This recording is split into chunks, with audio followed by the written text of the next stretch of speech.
It's time to act. Imagine your life without fear. What would you do? Where would you go? Who would you be? Fear paralyzes. It's the fear of not having enough, not being the right timing, or not being the right person, or what's going to happen on the other side of beginning. But the perfect time, the perfect scenario, even the perfect person never seems to come around, does it?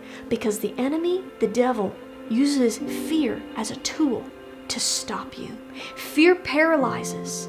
Faith mobilizes. Imagine your life if you truly believed that nothing was impossible with God. Jesus said if you have a tiny little bit of faith, it's all you need. Jesus said if you had the faith of a mustard seed, that seed is a tiny little seed, but that one seed can make a huge tree. That's all God requires, what He wants of your faith. Jesus didn't say we needed more seeds. He just asked us to use the one seed we already have. But in and of itself, that one seed's not going to do anything.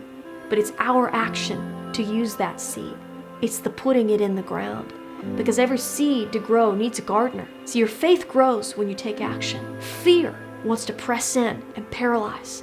But God has said, take faith, have faith in me. Because without faith, it's impossible to please God. Have you thought about that?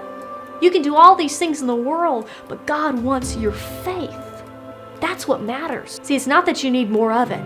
It's that you put into practice what you already have. You are enough. You have enough. You're ready to go. So how do you get past this paralyzing fear and get into mobilizing faith? Number one is you got to plan it.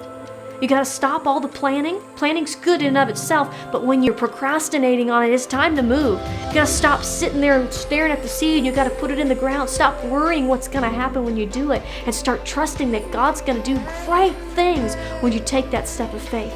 And number two is you got to water it. It means you got to fill your mind, your heart every day with the things of God. Like watering a seed, if you put it in the ground and you cease to water it, it's not going to grow. It takes the daily watering, attending it, the caring for it, the gardener. And number three is you got to weed out your garden. What is it that you're putting in your mind each and every day? Maybe you need to turn off TV. Maybe you need to just watch a small portion of the news and not have it on 24/7. Maybe you need to unfollow some channels online. What is it that you need to weed out of your garden so that that faith can take root and blossom and grow and create even more seeds? And number four is you gotta wait. When you put the seed in the ground and you start to water it, you gotta step back and wait. And you gotta trust that God has got this. He has given you everything you need for life and godliness. And now it's your time to step back in faith and wait. Because taking a step of faith will make that faith grow. But you have to trust and you have to wait to see it happen. See, part of faith is knowing when to move.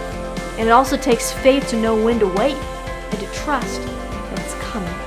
God has not given you and I a spirit of fear, but of power and of love and of a sound mind.